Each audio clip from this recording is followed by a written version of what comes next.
Adam Smith यांनी 1776 मध्ये राष्ट्राची संपत्ती हा ग्रंथ लिहिला. त्यामुळे त्यांना आधुनिक अर्थशास्त्राचे जनक असं म्हणतात.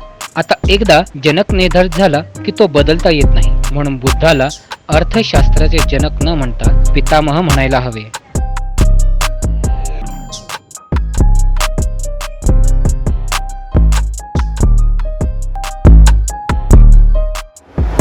बुद्धाच्या विचारांकडे धार्मिक चष्म्यातून पाहिले जात असल्यामुळे बुद्ध हा केवळ एक धर्म संस्थापक होता व तो धर्म आपला नसल्यामुळे त्याचा आपला काही संबंध नाही अशी धारणा झालेली आहे. नाहीतर बुद्ध हा जगातील पहिला शिक्षण तज्ज्ञ, पहिला अध्यापन शास्त्रज्ञ, पहिला मानसशास्त्रज्ञ, पहिला अर्थशास्त्रज्ञ, सर्वच बाबतीत पहिला ठरला असता. या ठिकाणी बुद्ध जगातील पहिला अर्थशास्त्रज्ञ म्हणून विचार करूया. धार्मिक तत्वज्ञान म्हटलं की ते आध्यात्मिक वगैरे असतं असं समजलं जातं, पण बुद्धाने सर्व प्रकारच्या निराधार, काल्पनिक व तर्कहीन गोष्टींवर वेळ घालवण्याचे टाळले आहे.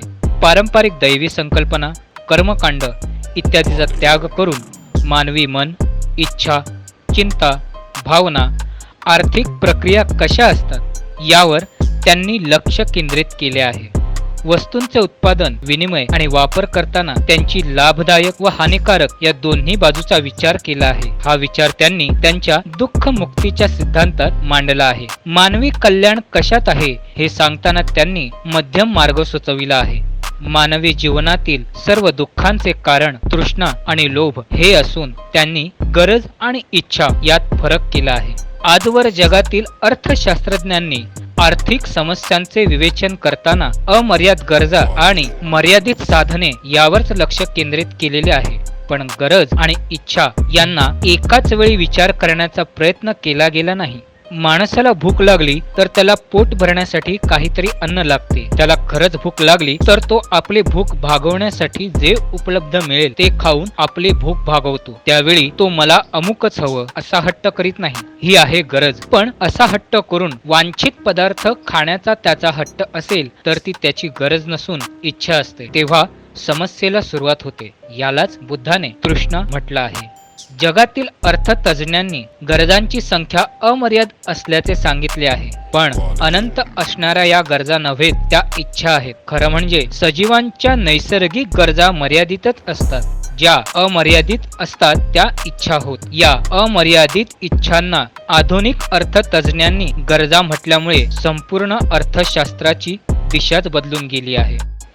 इच्छा अमर्यादित असल्यामुळे त्या पूर्ण करण्यासाठी साधने कमी पडतात, म्हणून आर्थिक समस्या निर्माण होतात. अशा गरजांचे नव्हे, इच्छांचे आर्थिक दृष्टीने वर्गीकरण करण्याची आवश्यकता असते. आवश्यक, कमी आवश्यक आणि चैनीच्या इच्छा असे 3 प्रकारात गरजांचे वर्गीकरण केले की मग उपलब्ध असलेल्या मर्यादित साधनांच्या साह्याने त्यांची पूर्तता करण्यासाठी त्यांना प्राधान्यक्रम लावला जातो. वास्तवात गरजांचे कारण अज्ञात नसते, पण इच्छा किंवा तृष्णेमुळे माणसाला त्याचे कारण कळत नाही. त्यामुळे तृष्णा हेच अज्ञानाचे व दुःखाचे कारण आहे असे दिसून येते. विविध प्रकारच्या इच्छांमुळे माणसाच्या गरजा वाढत जातात आणि यातच माणूस गुरफटून जातो.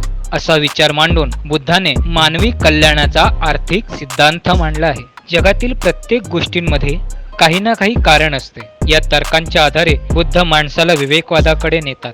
त्यासाठी त्यांनी प्रतित्य समत्पाद हा सिद्धांत मांडला. विश्वातल्या प्रत्येक घटनेमागे कोणते तरी कारण असतेच हा मुद्दा लक्षात घेऊन बुद्धाने दुःखाचे कारण शोधून काढले. त्यावर उपाय म्हणून आर्य अष्टांगिक मार्ग सुद्धा सांगितले. तोपर्यंत पूर्व जन्माच्या पापांचा परिणाम हेच कारण सांगितले जात असे.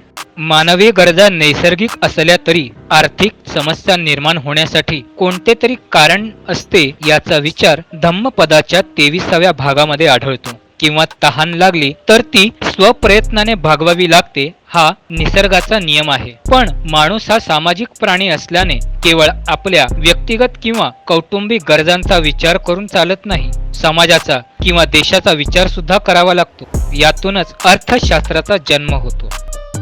मानवी इच्छा अमर्याद असल्यामुळे त्यांचे प्राधान्यक्रमाने वर्गीकरण करण्याचे तंत्र बुद्धाने सांगितले. इच्छा वाढत गेल्याने गरजा भागल्या तरी तृष्णा संपत नाही आणि त्यातून संचय करण्याची प्रवृत्ती वाढीस लागते व समस्या निर्माण होतात. त्या सोडवण्याचे शास्त्र म्हणजेच अर्थशास्त्र होय. अशी साधी सोपी व्याख्या आहे. असा आर्थिक दृष्टिकोन बुद्धाच्या अर्थशास्त्रात मिळतो. जेव्हा माणूस समूहाने राहतो तेव्हा निर्माण होणाऱ्या समस्या व्यक्तिगत व कौटुंबिक न राहता त्यांचे स्वरूप सामाजिक बनते. म्हणूनच बुद्धाने व्यक्तिगत समस्येबरोबर समाजाच्या समस्यांचा विचार करून संघाची संकल्पना मांडली.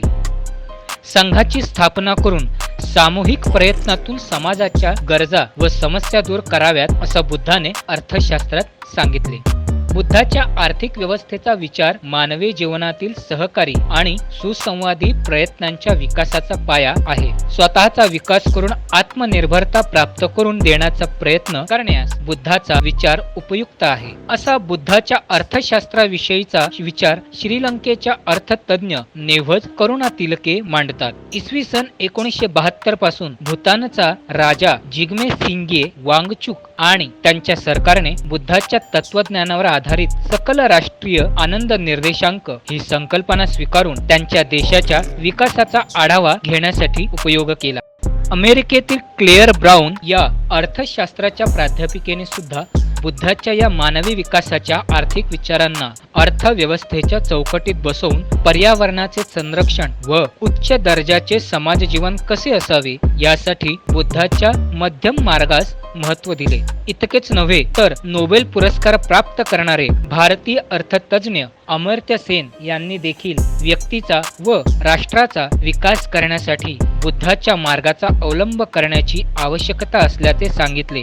यावरून बुद्धाचे अर्थशास्त्र हे वैज्ञानिक ज्ञानाच्या चौकटीवर आधारलेले असून वैयक्तिक, सामाजिक आणि पर्यावरणीय क्षमतेच्या सामान्य उद्दिष्टांपर्यंत पोहोचवण्यासाठी बुद्धाचे अर्थशास्त्र मार्गदर्शन करते असे म्हणता येईल. भांडवलवादी आर्थिक विचारांनुसार उद्योजक, व्यापारी, विक्रेता जास्तीत जास्त नफा मिळवण्याचा प्रयत्न करतो. त्यात उपभोक्ता व ग्राहकाचे हित कल्याण नसते. परंतु बौद्ध अर्थशास्त्रानुसार अहिंसा या तत्वावर आधारित बाजाराची रचना असावी. यामध्ये व्यापारी विक्रेत्यांसोबत ग्राहकांचेही हित साधण्यावर भर दिला जातो. म्हणजेच इच्छेची तीव्रता कमी करण्याचा विचार बौद्ध अर्थशास्त्र सांगते. बुद्धाच्या आर्थिक विचारसरणीनुसार अधिकाधिक समाधान मिळवण्यासाठी जास्तीत जास्त प्रयत्न करताना कष्टाची तीव्रता वाढत जाते. परंतु इच्छांची तीव्रता कमी असल्यास पर्याप्त समाधान प्राप्त होऊ शकते. आयात निर्यातीमुळे खुली अर्थव्यवस्था स्वीकारणे हे आजच्या खुल्या अर्थव्यवस्थेचे धोरण आहे. मात्र भौतिक वस्तूंचा उपयोग मर्यादित ठेवला तर देशातच स्थानिक आवश्यक वस्तू निर्माण करून विदेशी वस्तूवर अवलंबून राहावे लागणार नाही. देशातील संपत्तीचे असमान वितरण हे सुद्धा बुद्धाच्या आर्थिक विचार प्रणालीत बसत नाही. नैसर्गिक संसाधनांचा अतिरेकी वापर करून मानवाचे आर्थिक शोषण केल्याने माणसात हिंसात्मक प्रवृत्ती निर्माण होते. परिणामतः देशाच्या सुरक्षेसाठी संरक्षणावरील खर्च वाढतो. त्यामुळे नैसर्गिक संसाधनांचा पर्याप्त उपयोग करण्याचा सल्ला बुद्धाच्या अर्थशास्त्रात आहे. आर्य अष्टांगिक मार्गामध्ये 8 सम्यक मार्गाचा उल्लेख आहे. या सम्यक 8 मार्गाचे जीवन जगणे म्हणजे बौद्ध अर्थशास्त्राचा स्वीकार केल्यास संपूर्ण जगातील प्रत्येक देशाचा व प्रत्येक व्यक्तीचा हमखास विकास होऊ शकतो. यात शंका नसावी. याच दृष्टीने सम्राट अशोकाचे साम्राज्य हे लोककल्याणकारी समजले जाते. समृद्धी, सौख्य, समाधान नांदत असल्यामुळे या देशाला सोने की चिडिया असे संबोधले जात असे.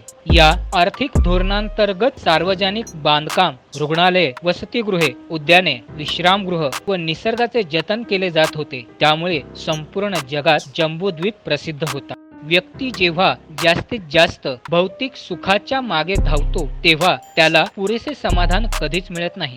उलट अनेक आर्थिक प्रश्न निर्माण होतात व दुःखाचे प्रमाण वाढते. भौतिक सुखासाठी विविध वस्तूंचे उपयोग घेणे म्हणजेच एक प्रकारे वासनांच्या आहारी जाणे होय.